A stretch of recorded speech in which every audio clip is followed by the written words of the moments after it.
Sejam todos muito bem-vindos ao programa Controverso. Esse é o nosso programa especial. Tanto o programa de hoje, domingo, quanto a reprise agora terça-feira, quanto o programa da semana que vem, no próximo domingo, e a outra reprise, nós faremos aqui uma espécie de retrospectiva. Eu e o jornalista Renato Dias construímos para você uma série de discussões, argumentos, para que nós possamos fazer uma avaliação do ano de 2019. E eu gostaria muito que você estivesse conosco nessa caminhada. Renato, muita coisa bacana, vamos discutir? Muita coisa bacana e ter clareza que um olhar para o passado é sempre um olhar para o presente. Esses 2 meses que transcorreram num estalar de dedos servem como ponto de partida para análise de Jardel Seba, Isaura Lemos, Giovanni Bueno, debruçarem e apresentarem o que pode ser mais próximo de uma versão da verdade. Gente, nós vamos conversar sobre política goiana, política do mundo, vamos falar sobre arte, jornalismo, vamos falar sobre bomba atômica, vamos falar sobre... Guerra Fria. Guerra Fria, que mais? Aquecimento global. Gente, vamos falar sobre perseguição cultural, mas vamos falar muito sobre vida. E você é o nosso convidado. Fique conosco a partir de agora, Retrospectiva 2019, dentro da nossa mente. A mente do programa Controverso. Eu e o jornalista Renato Dias. E, principalmente, você. Fique conosco, você está no lugar certo.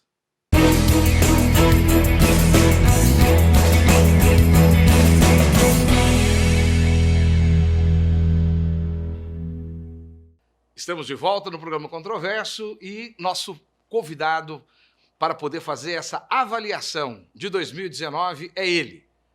O deputado, o eterno deputado, Jardel Seba. Tudo bom, Jardel? Tudo bem, prazer estar aqui com vocês. Um prazer muito grande. Muito grande estar aqui com o meu amigo, meu irmão Renato Dias.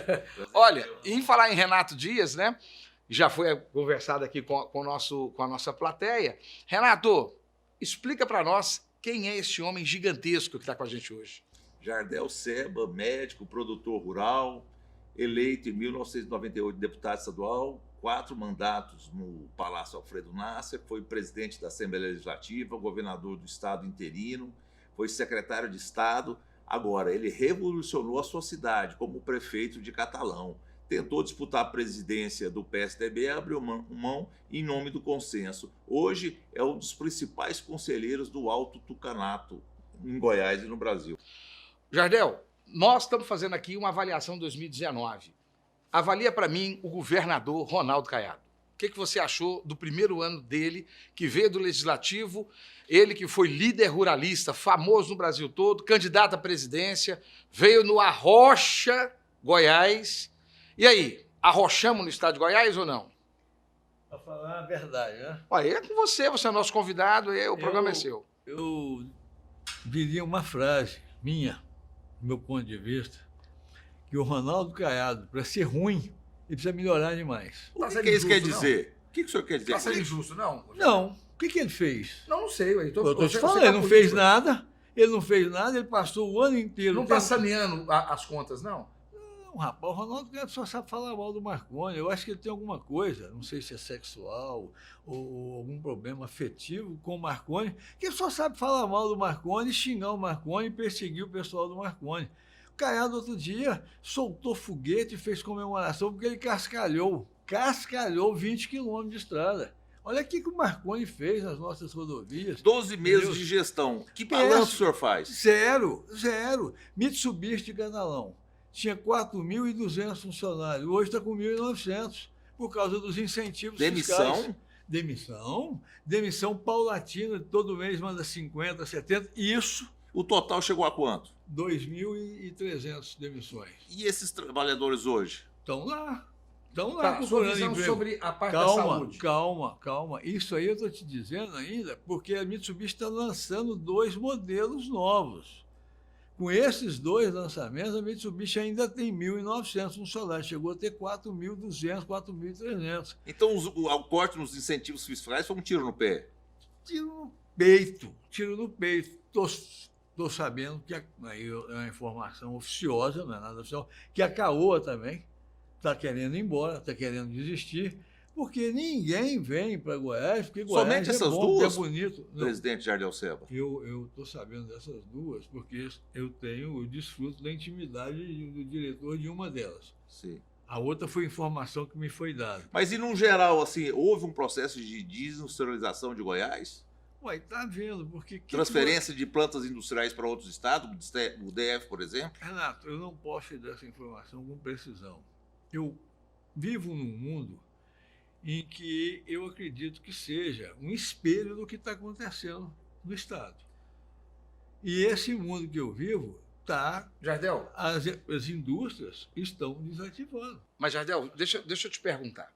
Não só aqui no estado de Goiás, os outros estados, os municípios e o próprio governo federal, todos alegam que o Brasil chegou até 2018 no limite do absurdo em matéria de gestão administrativa e ausência de recursos.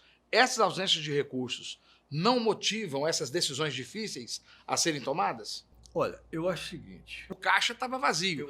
Apesar que o Marconi, quando pegou do Cidinho, também alegava que tinha só 248 milhões para tocar o primeiro ano de mandato. Deixa eu dar a você a minha opinião. Eu fui chamado aqui para isso, eu vou dar a minha opinião para você. Eu acho que você tem que diminuir a quantidade de incentivos. Você tem que gerar caixa. Mas você não pode fazer isso abruptamente, repentinamente e botar milhares de pessoas desempregadas. Olha o funcionário público do Estado de Goiás. Olha o que esse pessoal está passando. Tem um projeto da Assembleia para aumentar o desconto, para acabar com o quinquênio, e um punhado de maldade fazendo com o funcionário público estadual, que não tem culpa nenhuma da incompetência do governador. Então, amigo, eu acho que nós temos que fazer uma reavaliação. Você me fez uma pergunta. O PSDB é contra esse projeto da Ele não Assembleia fez Legislativa? nada de bom? Eu retorno a pergunta para você. O que é que ele fez de bom? Me diz uma coisa que o Ronaldo Caiado fez de bom nesse estado. Você também acredita que essa equipe técnica que ele juntou de pessoas de fora do estado também não contribuíram para nada? Não foi interessante? Eu não tenho conhecimento para Eu não falar acompanho isso. essa parte. Mas eu vejo, por exemplo, que a secretária de Economia, porque ele mudou o nome. Secretaria de Economia, em vez de Secretaria da Fazenda, em vez de EGETOP. Isso é uma bobagem, para tentar esquecer o Marconi.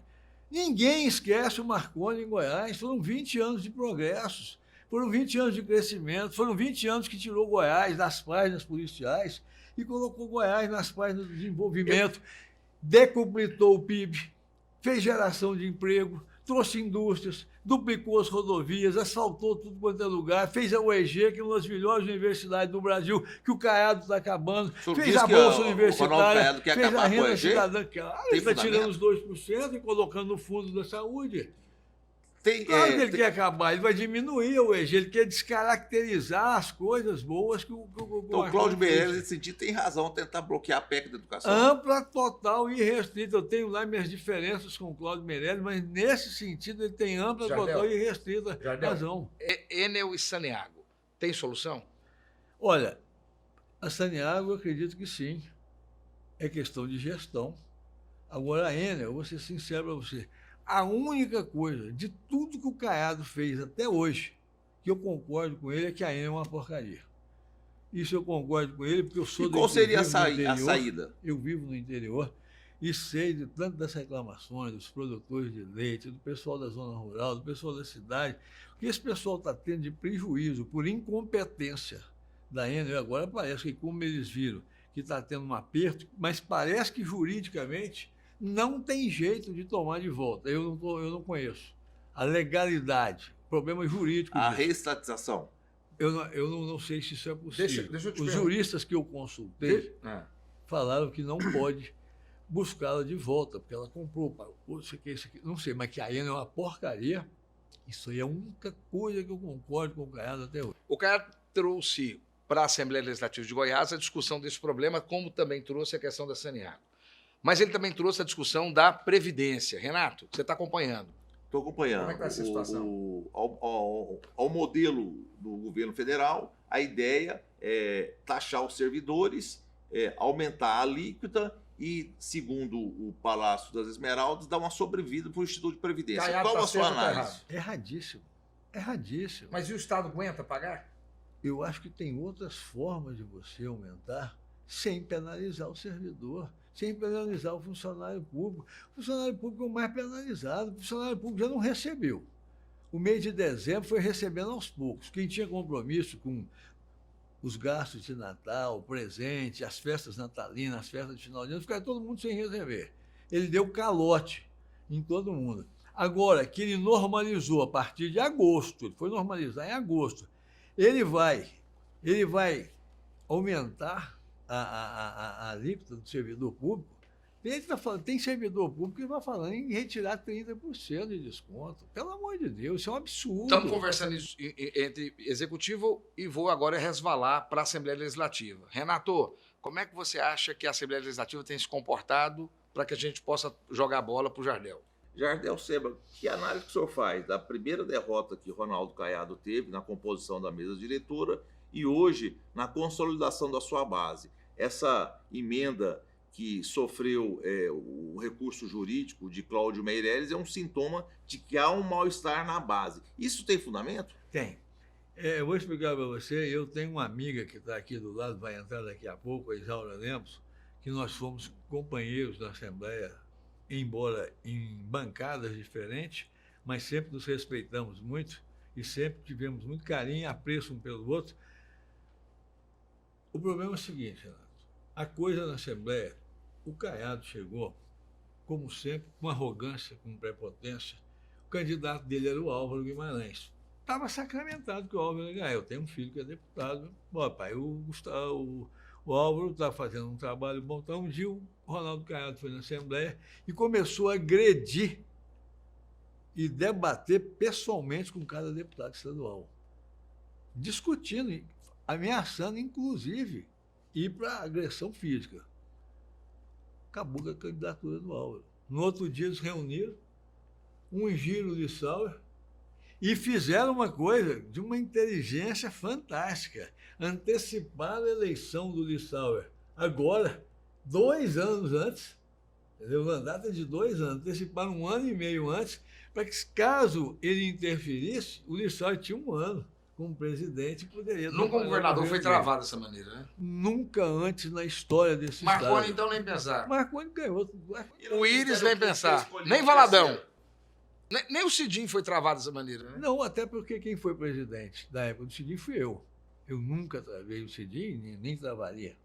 Eu fui presidente da Assembleia com o Cidinho e fui presidente da Assembleia com o Marconi.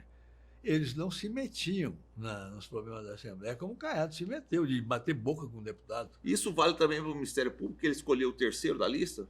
Claro que vale. O senhor acha que criou uma indisposição? Uma molesta muito grande. O cara escolhe o terceiro da lista por problema de afinidade, de amizade. O Marconi, uma vez, durante todos os anos, escolheu um segundo da lista. Ficou marcado indelevelmente no Ministério Público. Ele escolheu uma vez o segundo, na primeira escolha do Caiado, ele escolheu o terceiro. Deixa eu te perguntar agora, para encerrar, por conta do nosso tempo. Jardel, a Assembleia Legislativa do Estado de Goiás, nesse 2019, qual nota você dá para ela? Olha, eu dou nota boa. Não vou pôr número, dou nota boa porque... Acima de 7? Acima de 7. Porque 7, você lembra que era a notinha... Eu vou explicar para você por quê. 6 era a notinha fraca, né? Acima da média. O governador toma posse dia 1º de janeiro. E os deputados tomam posse dia 1º de fevereiro. O governador tem a caneta cheia durante 31 dias. Então, essa caneta faz com que ele aglutine muitas pessoas que foram contra ele e que passam para o lado dele. Nós estamos vendo aí, o Marconi, nossa base, fez mais deputados do que o Caiado. E hoje ele tem 30, 31. E nós temos 10, 11 deputados. Eu estou vendo aí até o Tião Caroço, que agora já está do lado do Caiado. Entendeu? Então, a caneta é poderosa. Mas eu vejo a base de sustentação da oposição com muita coerência. Doutor Hélio, Gustavo, Aleda, o Thales Barreto, o Lucas Calil, eles estão todo dia indo para a tribuna, o Alisson, entendeu? Estão indo para a tribuna, estão defendendo o Cláudio Meirelles, estão mostrando os erros, os desacertos. Agora, quem não votar com ele vai perder os cargos, vai perder a mordomia. Então, mesmo sabendo que está errado, mesmo estando insatisfeito, ele vai ter uma maioria lá. Você acha que a Lego ela fez o que dava para fazer? Eu acho que sim. Ela foi atuante? Olha, dentro da limitação dela, porque a minoria, a oposição lá é minoria. Ela, pelo menos, ela mostrou para o Estado de Goiás as coisas erradas que estão sendo aprovadas lá dentro por causa do massacre da maioria. Jardel, eu vou deixar o Renato Dias fazer a pergunta de saída sua e desde já quero te agradecer muito a sua presença Vai falar aqui. de catalão também. Ah, vai falar de catalão. Mas É a eu queria que o senhor pergunta do- é a de pergunta forma do Renato concisa. Dias. Qual nota o senhor dá para a administração municipal de Catalão atual? Como é que está o cenário político no município estratégico para Goiás e quem o PSDB tem como opção para 2020 em Goiânia? São 3 perguntas. Renato, você sabe da minha sinceridade. O atual prefeito de Catalão está muito ruim em algumas áreas. Por exemplo, a saúde. A saúde de Catalão está um caos. Está um caos.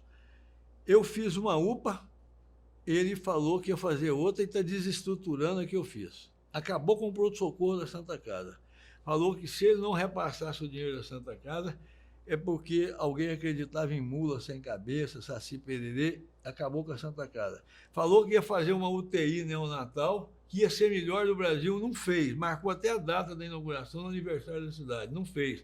Eu entregava remédio em casa para 4.000 pessoas, aquele remédio obrigatório das pessoas com doenças, que a gente antigamente, eu como médico, chamava de crônica, e hoje fala que é doença de uso contínuo. Isso. Quem tem hipertensão, diabetes, ferida, então eu entregava em casa. Ele não está nem entregando. São 3.600 famílias que recebem esse documento. Fechou o hospital materno-infantil, não inaugurou a tomografia. Saúde de Catalão está na UTI, respirando por aparelho. Agora, o centro da cidade está uma beleza. Ele só faz obra que gere muita despesa. E as ruas com buracos ou não? Da periferia, sim, o centro está uma perfeição. O centro está uma perfeição. As obras que eu fiz, como a represa, que eles chamam represa do Jardel, chamam represa Idevan Ferreira de Mello, que abastece uma cidade de 230 mil habitantes, Catalão tem 100 mil, 17,6 bilhões de litros de água, ele foi lá e tirou a placa. Tudo que eu fiz, ele arrancou a placa e pôs uma placa dele falando em reinaugurar. E a renda cidadã? Renda cidadã ele acabou, o lote legal ele acabou, a renda cheque reforma, que eu fiz para 1.600 famílias de R$4.000, ele acabou. Ele falou na campanha que ele ia pôr uma casa em cima de cada lote que eu doei. Eu doei 800 lotes, ele tomou 400 de volta e não deu casa para ninguém. Então, E o tratamento com funcionalismo? horrível, cortou as horas extras, cortou as bonificações. Agora, como eu sou sincero, se a oposição de Catalão unir, ganha a eleição. Se sair desunida, o PSDB tiver um candidato, o PSD tiver outro, o MDB tiver outro, infelizmente, ele vai ganhar a eleição de novo. Eu tenho conversado isso quase com muita frequência com o presidente Como é que estadual alguém do que MD, tem do MDB, uma gestão Daniel que está Vilela. tão atravessado consegue ter essa capacidade? É só porque é caneta mesmo? Como? Como é que ele, tendo tanto má gestão, consegue ainda ter essa possibilidade de vencer uma oposição desunida? Porque se você Falta de desunir, opção? você desunindo, se você Fragmentar. Normalmente sai um candidato do pessoal e tem um lá que sai candidato toda vez. Uhum. Certo? São 2. Se sair 3 candidatos competitivos e ele, os votos que são contra ele vão diluir. Então é normal que a pessoa fique forte sendo sozinho. Agora, se juntar esses 3 candidatos, 3 pré-candidatos, do MDB, do PSD e do PSDB, unirem em torno do melhor nome, buscado através de uma pesquisa, democraticamente, ganha a eleição com tranquilidade. Jardel, E Goiânia? Íris é candidato? Olha, eu tive com eles há um mês atrás. Por sinal, é um adversário que eu tenho um respeito profundo, uma admiração muito grande. Ele fez 10 agachamentos. Olha que eu cheguei lá mostrando a forma física que ele está. Para debochar, né? Não, eu fiquei impressionado, porque eu perguntei se ele continuava fazendo, porque eu faço muito exercício também. Ele fez 10 agachamentos com a mão na nuca. Entendeu? Lúcido, é impressionante como Eu ele vou conhece mudar minha Goiânia. pergunta. Não vou perguntar se ele vem, não. Vou perguntar. Ele deve vir? Deve vir. Você acha que deve vir? E eu Com 87 anos? 86. 86? Como ele falou, faz 87 em dezembro. É. Eu não só acho que ele deve vir, em vindo, eu acho que ele ganha a eleição. Opinião pessoal minha. E se vier prefeito, deve ir para senador? Não sei. Aí eu tenho que chamar você de novo. Você sabe o que ele brincou comigo? Ah. Diz que todo mundo que vai lá chama ele para ser candidato a governador, mas quer ser vice. Porque ele fala, eu vou estar... Ele mesmo debochando em tom de brincadeira, porque ele vai estar com 90 anos. Mas eu acho que ele vai ser candidato à reeleição e vai ganhar. E vai ganhar tranquilamente. Agora, Catalão está um caos. Catalão, a saúde de Catalão está respirando... Lá só o craque está bem. O craque, ele arruma dinheiro para o craque, mas não arruma para a Santa Casa. Arruma dinheiro para o craque, ele arruma dinheiro para reformar asfalto em cima de asfalto, arruma dinheiro para pagar umas reformas dos tijolinhos de um amigo dele lá, mas não arruma dinheiro para resolver o problema da SAI, que eu deixei uma barragem pronta, bastava fazer uma adutora, e ele não resolve o problema da água de Catalão. Entendeu? E aí, quando cobram dele, fala, foi num momento da campanha, num momento de emoção e tal. Então, eu estou sendo sincero e vocês podem checar isso através. Não, Jardel, sua sinceridade, seu conhecimento é algo que nós não abrimos mão. E assim como para encerrar o ano eu encerrei contigo, o ano que vem já quero te convidar de antemão para você vir aqui abrir o ano para a gente fazer as análises. E o controverso, eu e o Renato queremos fazer, provavelmente, Goiânia, Senador Canedo e Aparecida, nós vamos fazer o debate dos prefeitados. Quem sabe Catalão também, E né? quem sabe o Catalão nós vamos lá fazer também. Um dos pré-candidatos a prefeito de Catalão é meu filho, deputado Gustavo Selva. Já Médico. esteve aqui conosco. Pré-candidato a prefeito. Mas não quer ser pré-candidato a prefeito no peito, na marca. Quer ser pré-candidato a prefeito se unidade. a sociedade, se os grupos políticos que fazem oposição ao prefeito atual ungirem-no. No começo do ano, quero você aqui conosco. Com prazer. Te agradeço profundamente. Desculpa se eu me alonguei um Não, pouco. de forma alguma. Esse programa é seu. Obrigado. Que Deus te abençoe e muito obrigado pelo prestígio aqui conosco. Obrigado. Renatão, Salve, salve, Flamengo. eu só queria falar uma coisa. Pô, esse ano foi muita tristeza. Foi muita tristeza pro Renato. Eu sei o tanto que ele é apaixonado pelo Vila Nova. se vai pro ar, não, viu? Não, tem que ir pro ar. Tem que ir pro ar. O Giovanni é Vila também. Giovanni, desculpa, mas ontem eu fui às lágrimas a hora na premiação no Sport TV que o Zagallo subiu para entregar o troféu para o Mister Jorge Jesus. Olê, olê, olê, olê, Mister. A hora que o Zagallo subiu lá, eu fui às lágrimas. A lágrima de emoção, porque o Flamengo só me deu alegria. Florida Cup, Carioca, Brasileiro, Rapaz, Libertadores da América e, como diz eu a gastar música, uma fortuna dessa com televisão e tal pra me chacoalhar meu time de futebol aqui no meu agora o programa. povo quer o mundo de novo. Vamos ver dia 21 contra o Liverpool. Já deu até o ano que vem e no outro ano você segura que o Vila Nova está chegando na Série A em 2022. Um abraço. Eu não torço contra o Vila, não. Eu fico pesaroso de ver Goiás com 3 times, 2 na Série A, 1 na Série C. Vamos lá. Mas seu coraçãozinho tem um pedacinho no Vila, não? Tem pé de você. Vamos lá, gente. Muito obrigado, que Deus abençoe. Renato, quem é o nosso próximo entrevistado? Isaura Lemos, assessora especial da mesa diretora da Assembleia Legislativa do Estado de Goiás, presidente do PCdoB, ex-deputada estadual por 5 mandatos e mulher de Eulerivo Vieira, um dos ícones da revolta de 68. E uma das grandes deputadas com quem eu convivi por 4 mandatos. E você, nosso telespectador e nosso internauta, fique aí que vamos continuar conversando sobre 2019. Para você, o que é viver? Para mim, é ter tudo que a gente mais ama por perto. Para Queiroz Silveira, também. Conheça o Viver e Bela Vista. São 2 ou 3 suítes a apenas 1 minuto do Parque Areião, no melhor do Bela Vista. Com fácil acesso aos setores mais movimentados de Goiânia. No Viver e Bela Vista, a vida é nobre e o dia a dia é sofisticado.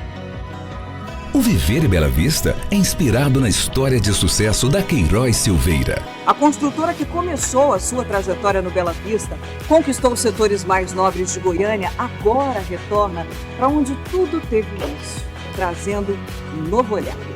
É um retorno às origens, é voltar para casa. É, Viver. É isso. Viver e Bela Vista. Mais que um lugar, uma vida.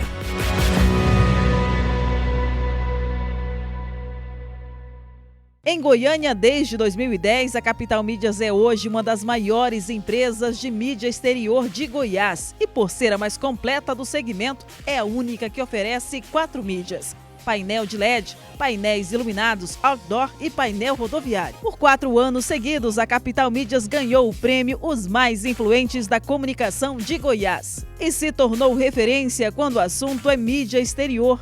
Capital Mídias, a gente anuncia, você vende. De volta ao programa Controverso e agora já anunciada nossa eterna deputada Isaura Lemos. Tudo bom, Isaura? Tudo bem, tudo ótimo. É um prazer estar aqui com vocês, né? Mais uma vez a gente falar sobre política. Isaura, estamos avaliando 2019, estamos avaliando o governo do Estado de Goiás, a Assembleia Legislativa e o Estado de Goiás. Você acha que 2019 foi um ano bom para o Estado? Não foi bom nem para o Estado nem para o Brasil, a meu ver, né? Porque nós estamos vivendo um momento que só fala em ajuste fiscal. Não se fala em tentar sair dessa crise, né, que é uma crise que, é claro, começou a nível mundial e veio para o Brasil, veio para o Estado, mas que o nosso Brasil e nosso Estado tem muitas formas de se recuperar a sua economia e de fazer com que o povo volte a ter esperança. E o que nós vemos é só falar em ajuste fiscal, em corte de salário, reformas que prejudicam o povo, como essa reforma da Previdência.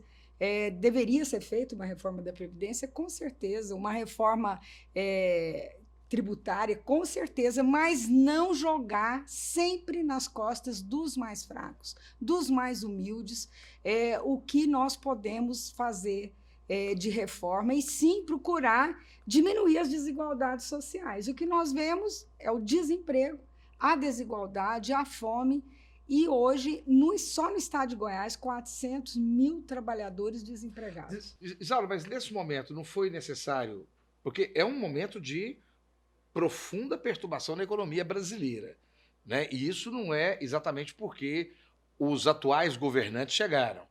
Isso já estava, essa sinalização, desde 2014, final de 2014, 2015. Culpa de quem gerou a crise, eu não vou discutir isso agora. A minha avaliação é 2019. Então, não foi... esses gestores que estão no poder, tanto os alcaides, os prefeitos, quanto o governador, quanto o presidente da República, não pegaram uma situação complicadíssima? A situação sempre foi muito complicada. Porque complicadíssima, o Brasil, de ausência total de dinheiro. Sim, mas porque o Brasil se submete aos interesses só dos grandes grupos financeiros. Hoje o capitalismo é o capitalismo financeiro. Não há mais investimento na produção. A elite brasileira, aqueles que poderiam investir, preferem investir no capital financeiro. É a especulação. A especulação. Sem produzir. Exatamente. Não produz indústria, não Isso produz comida. desde 2013. Né? Se a gente lembrar lá atrás, em 2013, houve uma tentativa do governo de desonerar a folha, de impedir que aumentasse os impostos, mas mesmo assim a elite brasileira optou, né, por fazer a especulação financeira. E os bancos mandam e desmandam no Brasil. Os bancos, você não vê banco em crise. Você vê no final do ano uma avaliação de grandes lucros exorbitantes. Tem alguma coisa errada. E isso nós temos que entender que enquanto o Brasil não tiver uma elite que pense do ponto de vista patriótico, nacionalista, do bem para o país, nós temos aí exemplos de países na Europa, no próprio Estados Unidos, que procura fazer uma política nacionalista. Né? O Brasil não faz essa política nacionalista, ele se submete aos interesses dos países ricos. E o estado de Goiás, especificamente, nossa produção agrícola, você acha que não segurou? Olha, segurou em parte, porque também nós vemos que no início houve uma confusão muito grande em relação à China na área de exportação. E a China hoje é o maior comprador dos produtos goianos.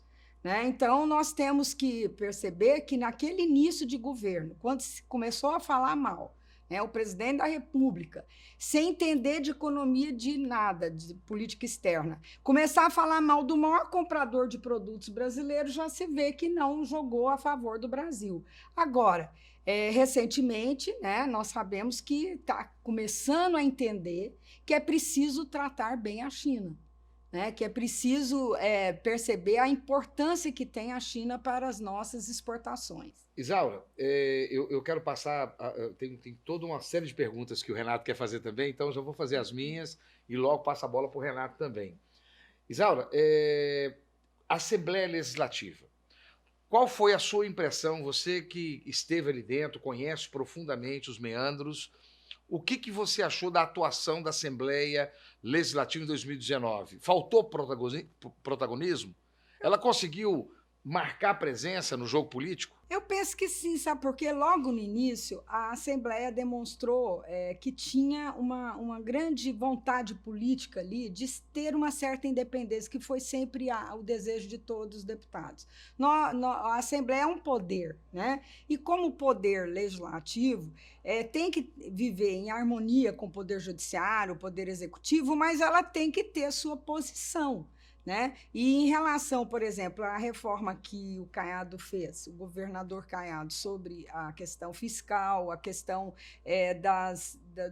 dos incentivos fiscais, a Assembleia foi protagonista, ela foi lutar junto ao empresariado que faz ali todo um trabalho para desenvolver o estado de Goiás, no sentido de intermediar isso aí, não podia ser de um ponto, a reforma fiscal, que fizesse essas empresas a fugirem do Estado, a saírem do Estado. E isso foi feito um certo acordo, né, ali, embora muitos empresários ficaram descontentes, né, mas houve uma participação da Assembleia nessa questão. Então, você entende que o protagonismo é porque ela marcou presença. Ela marcou presença, ela intermediou junto ao setor econômico do Estado, né, aos agricultores, às empresas, à agroindústria, fez esse trabalho de impedir que a incentivo fiscal fosse retirado totalmente, né, e regularizar isso, como está sendo feito na CPI do incentivo fiscal. Isaura, uma última pergunta sobre esse giro é sobre cidades goianas. Você tem girado muito no estado de Goiás. Muito. Quais as relevâncias que você percebe para esse 2019?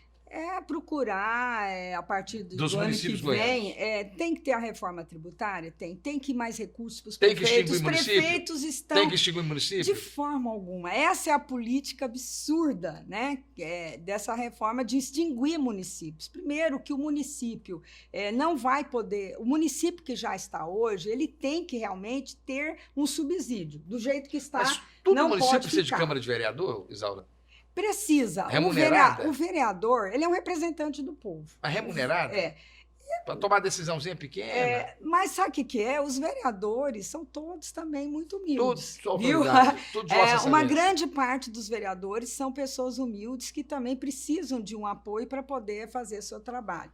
Tem vereadores que fazem trabalho, tem vereador, como em todo segmento, tem aqueles que atuam mais e aqueles que atuam menos. Jornalista Renato Dias. Ex-deputado estadual, presidente do PCdoB, Isaura Lemos. Goiás aparece no mapa da violência como o segundo no ranking nacional em feminicídios. O que fazer para acabar com a cultura do ódio contra as mulheres, a misoginia?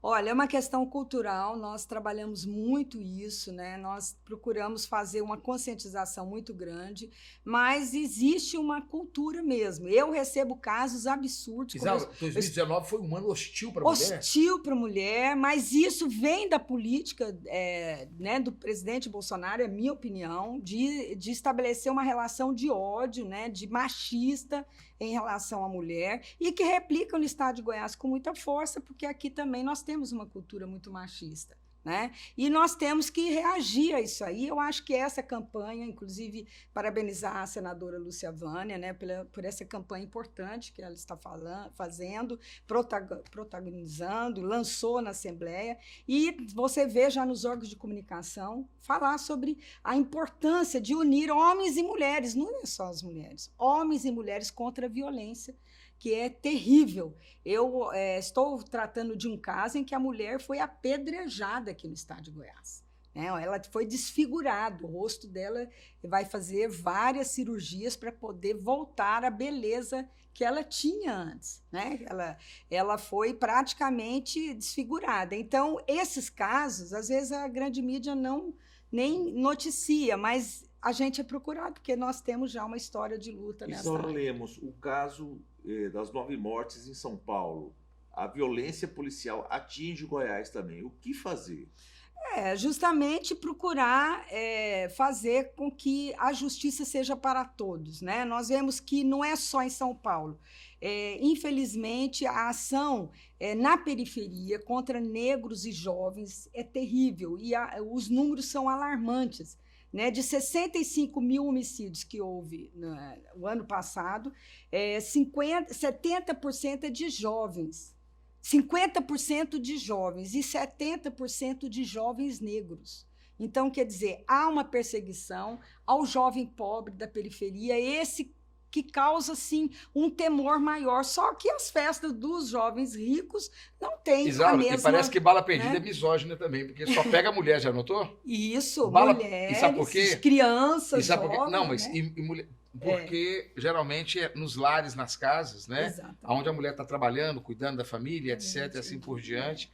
Mas nós temos muita mulher morrendo de bala perdida. Nós temos que lutar contra isso. O PCdoB lança nome próprio em quantas cidades do estado de Goiás em 2020? Olha, nós estamos pensando em 10 municípios, né, lançar candidaturas próprias. Goiânia aparece na lista? Goiânia aparece na lista. Nós estamos ainda em conversações. Não, eu não sou pré-candidata, né? Nós queremos um nome novo, um nome que venha acrescentar uma novidade nessa campanha. Né? E esse nome pode ser apresentado hoje? Ainda estamos em conversações, né, para que Goiânia possa também ter uma alternativa de esquerda. Como né? Manuela W. Porto Alegre. Mais uma alternativa de esquerda que nós sabemos que terá. Como Manuela W. Porto Alegre. Como Manuela W. De primeira mão, já vou avisar todos os nossos telespectadores e internautas. Eu e Renato, no ano que vem, vamos fazer um levantamento de todos os partidos com atuação e que vão apresentar os pré-candidatos e vamos apresentar os presidentes de partido aqui no nosso programa. A nossa ideia é que se conheçam o que é um partido político, o que o partido político faz e qual é a proposta dele. Ótimo, muito bom trabalho. Minha querida, nosso tempo chegou ao final. Sim. Eu tenho uma pergunta última para te fazer. Nós sabemos que você é um militante de esquerda e a esquerda parece que foi um dos grandes temas, mas enquanto vidraça. Como reverter essa perspectiva? 2020. Nós temos conhecimento de uma pesquisa que foi feita, inclusive aqui em Goiás, sobre a nossa sigla, o nosso partido, e vimos que quando se fala de esquerda, né, quando se fala o pessoal nem sabe o que é. O pessoal não faz ideia. Comunismo e tal, o povo fica assustado. Não, mas o que é isso? Mas quando se fala das pessoas de esquerda... Muda o sentimento. Muda, inclusive a pesquisa demonstrou que é totalmente diferente. Então, nós estamos demonstrando que nós somos pessoas que gostam de ajudar o povo, que gosta e luta pela igualdade social, pela democracia, porque nós estamos vendo que a democracia está ameaçada, né? Nós temos uma posição clara de oposição a esse governo e também ao governo estadual que replica algumas ações aqui no nosso estado. Né? A senhora é casada há quanto tempo? Já há mais de 40 anos. Quantos filhos? 3 filhas. Quantos netos? E 6 netos. Então, comunista não come criancinha. Não, isso é Todas crescendo.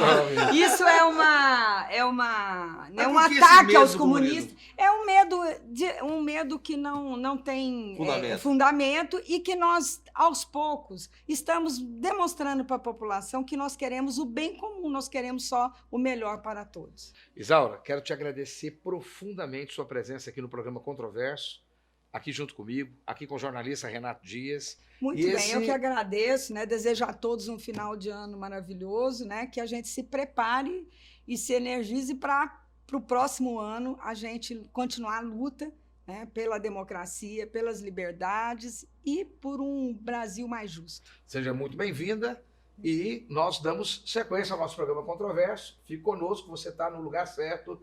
Estamos fazendo uma revisão de 2019. Para você, O que é viver? Para mim, é ter tudo que a gente mais ama por perto. Para Queiroz Silveira, também. Conheça o Viver e Bela Vista. Seu 2 ou 3 suítes a apenas 1 minuto do Parque Areião, no melhor do Bela Vista. Com fácil acesso aos setores mais movimentados de Goiânia. No Viver e Bela Vista, a vida é nobre e o dia a dia é sofisticado. O Viver e Bela Vista é inspirado na história de sucesso da Queiroz Silveira. A construtora que começou a sua trajetória no Bela Vista, conquistou os setores mais nobres de Goiânia, agora retorna para onde tudo teve início, trazendo um novo olhar. É um retorno às origens. É voltar para casa. É viver. É isso. Viver e Bela Vista. Mais que um lugar, uma vida.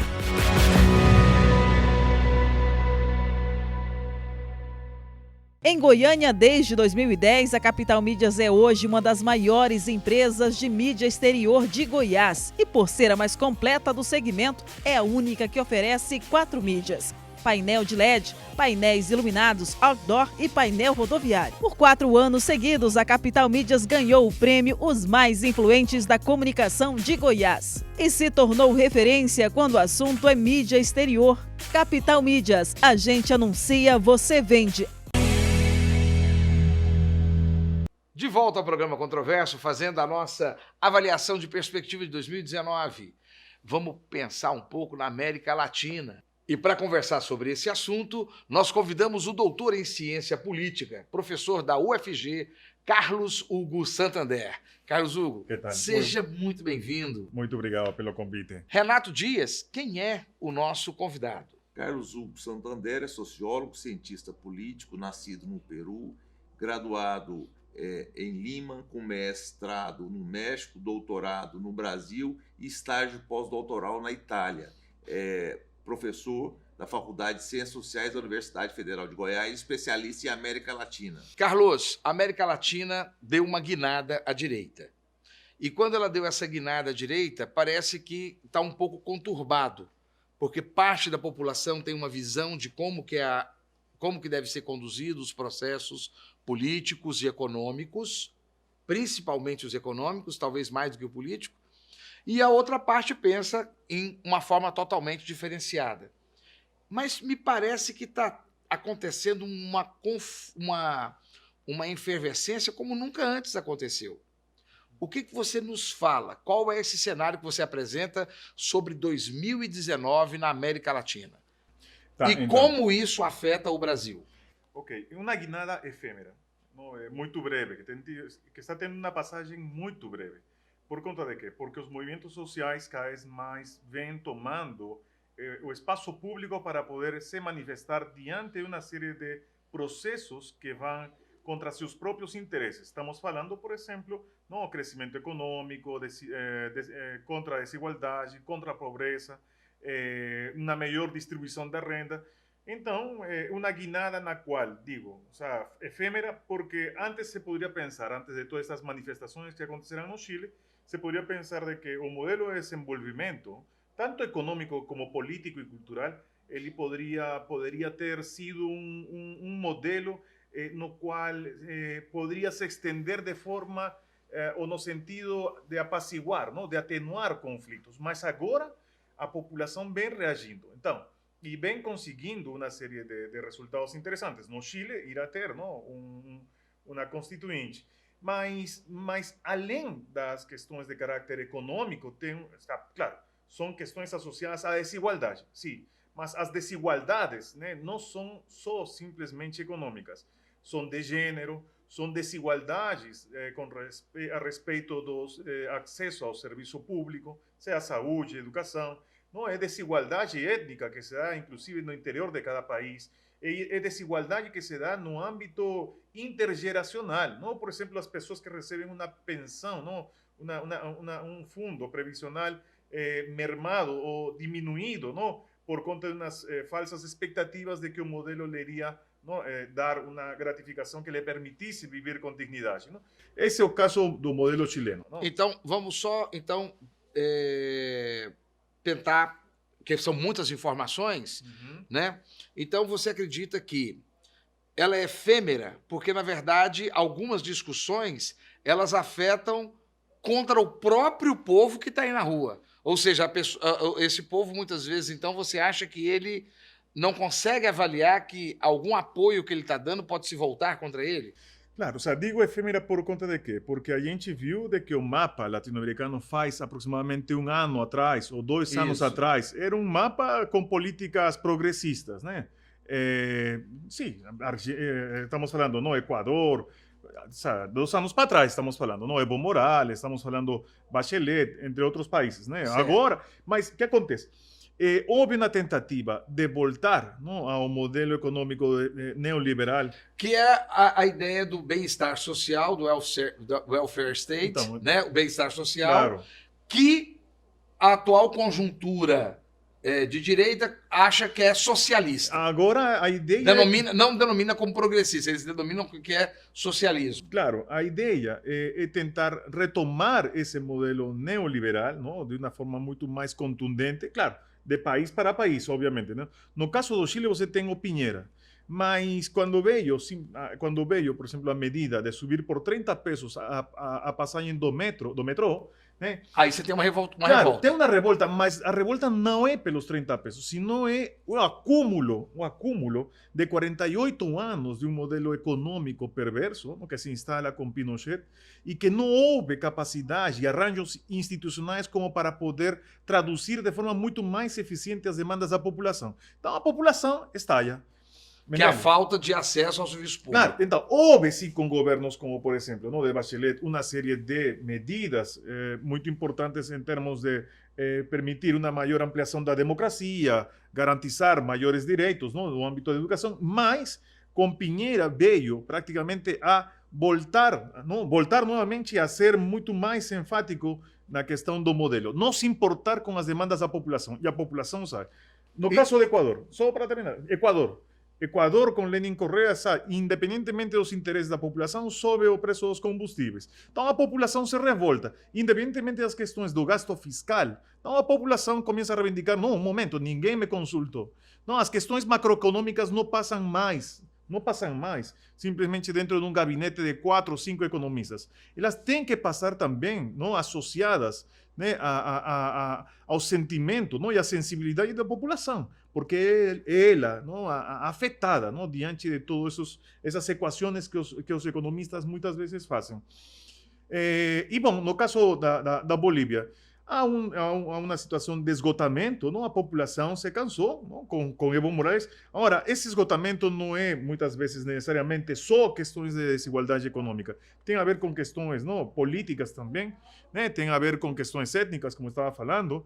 E, bom, e no que toca ao Brasil, eu acho que o mais interessante é que o Brasil está caminhando a um estallido social, sim, obviamente, não no curto prazo, mas sim acumulando uma série de desigualdades que são alimentadas pelo governo, não, de Bolsonaro. Então, não nos surpreenderá de que talvez em alguns anos, à medida que essas desigualdades, não só no âmbito econômico, social, cultural, no referente a serviços de educação, de saúde, intergeracional, de gênero, étnicas, elas praticamente se manifestem e possam talvez ter serem talvez muito mais vulcânicas, né, daquilo que a gente está vendo aqui no Chile.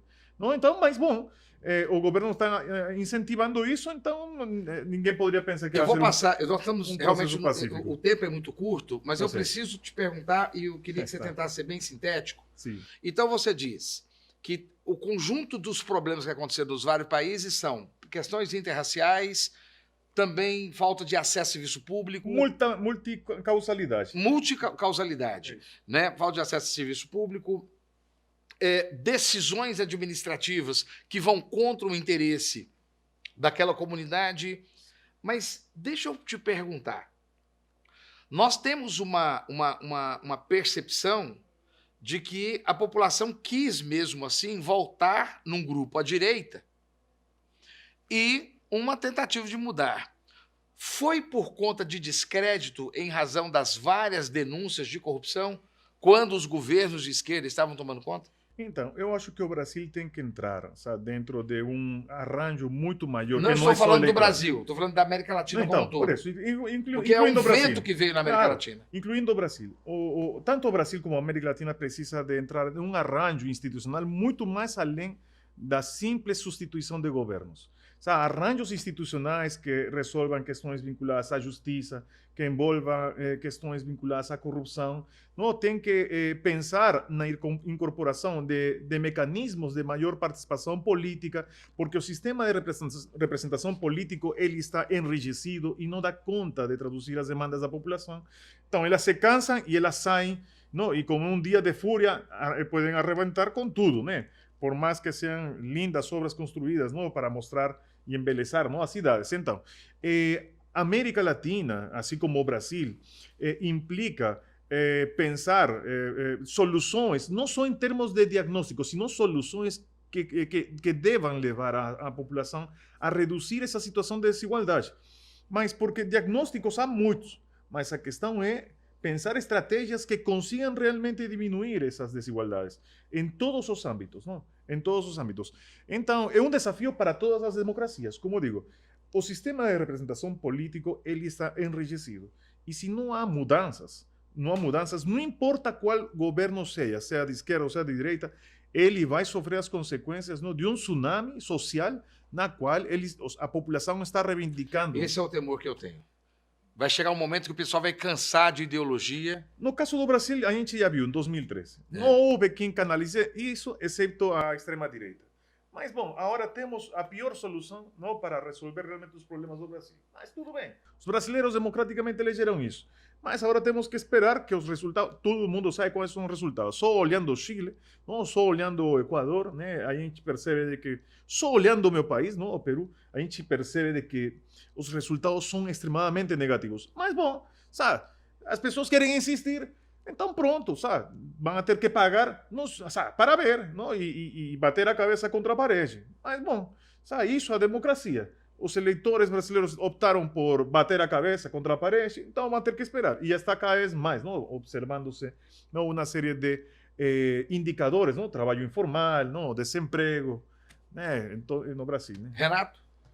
Eu vi uma pesquisa dias atrás que a crise da América Latina é o retrato de ciclos. Ciclos que se iniciaram em 2003 com o apetite voraz da China por commodities do setor primário na América Latina e com esgotamento a partir de 2011, 2012 desse ciclo e do apetite voraz da China, da Ásia, do mercado europeu, dos Estados Unidos e do Mercosul, que são os principais parceiros comerciais da região. Isso se traduz em insatisfação com governos, tanto de esquerda quanto de direita. O esgotamento no Uruguai, 15 anos de governo de frente ampla, esgotamento no Equador, com a hegemonia de Rafael Correa, e do neoliberalismo de Maurício Macri na Argentina. Ou seja, houve uma reviravolta geral e a população está insatisfeita. Tem fundamento? Não, também.